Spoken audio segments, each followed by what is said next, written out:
Patimban adalah satu pelabuhan yang mungkin nanti akan menjadi pelabuhan terbesar karena besar dari tahap pertama ini adalah untuk 7 juta TEUs ya, dan ini bisa dikembangkan sampai 14 juta TEUs.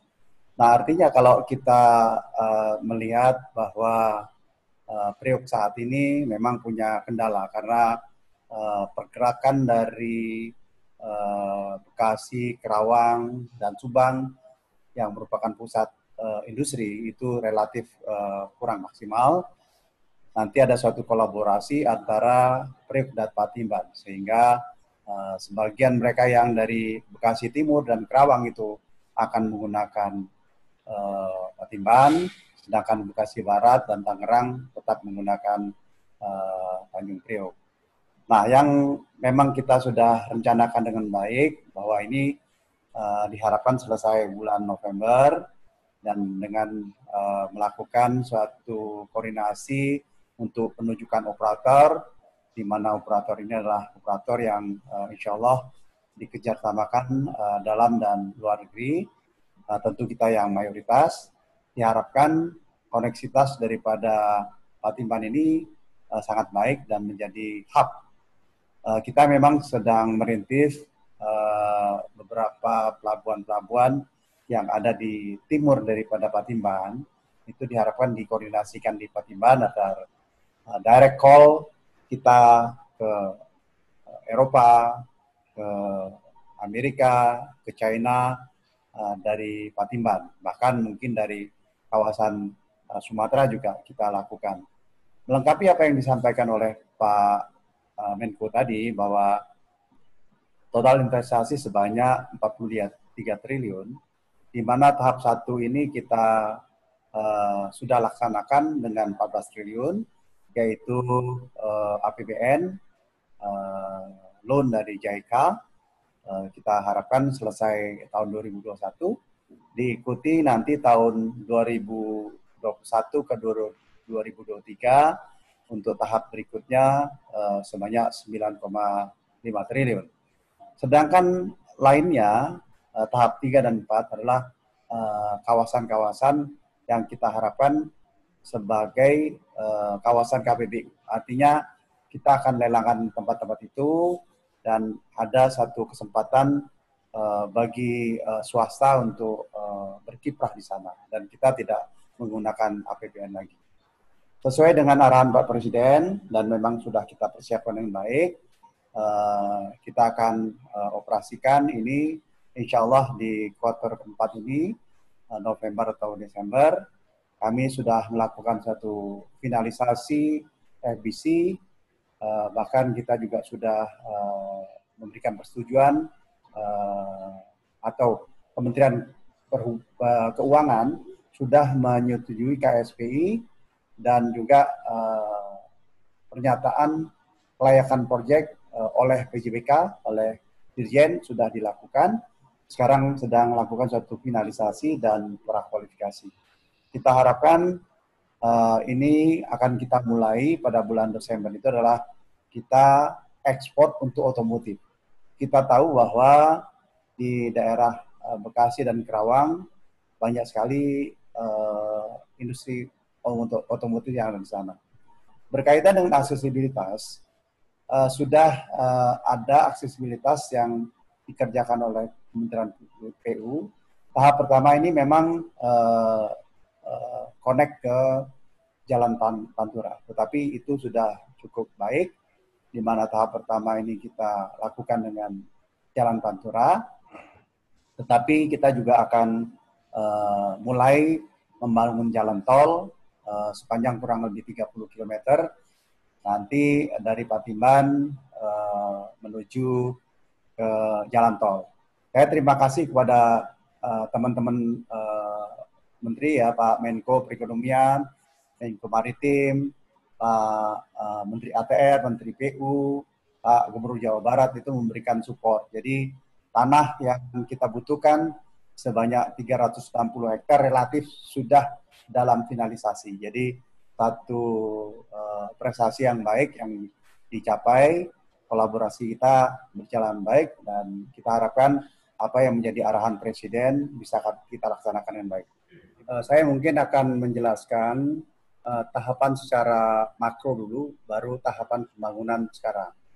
Jadi tahap 1-1, kita itu akan membangun terminal peti kemas dengan luas sebanyak 35 hektar, dan kita harapkan bisa menampung 250.000 TEUs.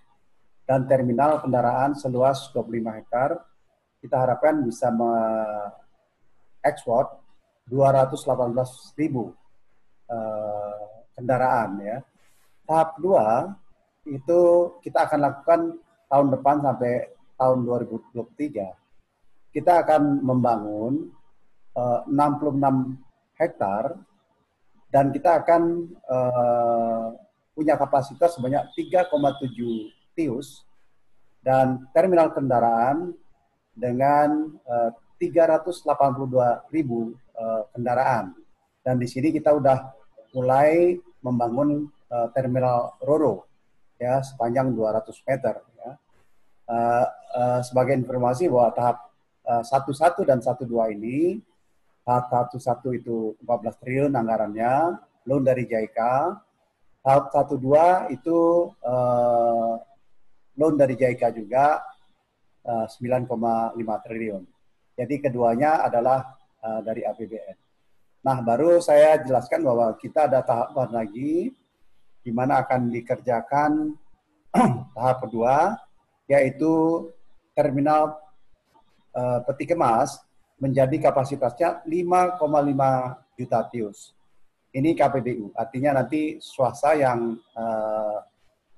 tender untuk mendapatkan tempat ini, dan KPBU yang terakhir adalah pada 2006-2007, dan kumulasinya menjadi 7 juta TEUs.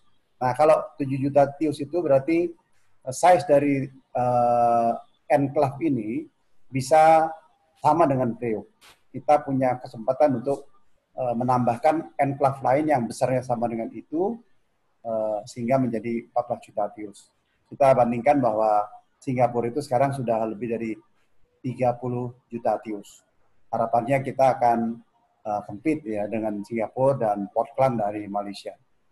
Selanjutnya secara lebih detail, mungkin Mas Glenn ingin tahu tentang apa yang kita lakukan pembangunan. Tahap pertama reklamasi, dan paket kedua adalah breakwater. Itu relatif sudah mendekati selesai. Kalau reklamasi ya 80%, juga begitu breakwater. Dan yang sedang jalan sekarang itu adalah paket jalan penghubung. Ya, jadi selain jalan existing yang ada di sini, sekarang sudah ada di timur daripada Patimban, ada lagi yang di barat ya, yang sedang dibangun, dan juga akses route yang kita butuhkan. Jadi itu tahapan-tahapan yang secara makro dan secara mikro pembangunan yang dilakukan. Kita harapkan apa yang kita bangun ini tahap awalnya terkoneksi dengan Jalan Pantura, tetapi nanti pada 2023 seperti dijelaskan oleh Pak Menteri PU tadi, kita ada jalan tol dari jalan tol yang ada sekarang sepanjang kurang lebih 30 km. Ada pekerja-pekerja yang mengundurkan diri. Tapi kami bersama-sama Pak Gubernur dan Pak Bupati bersama kontraktor itu melakukan suatu upaya memberikan motivasi pada mereka, dan praktis 1 bulan yang lalu saya bersama Pak Gubernur ke sana sudah kembali lagi bekerja. Yang kedua, memang PSBB sedikit mengalami satu kendala, tapi praktis dari apa yang kita koordinasikan dengan kontraktor sudah bisa diatasi. Yang ketiga adalah bulan September nanti itu adalah ada cuaca ekstrim sekarang ini. Jadi memang ada sedikit masalah berkaitan dengan penyelesaian dari breakwater ya. Jadi tapi saya pikir dengan kita kolaborasi swasta nasional dan swasta dari Jepang, kita harapkan kita bisa menyelesaikan. Jadi tindak lanjutnya adalah kita berusaha untuk menyerap tenaga kerja, terutama dari sekitar Subang, supaya lebih gampang.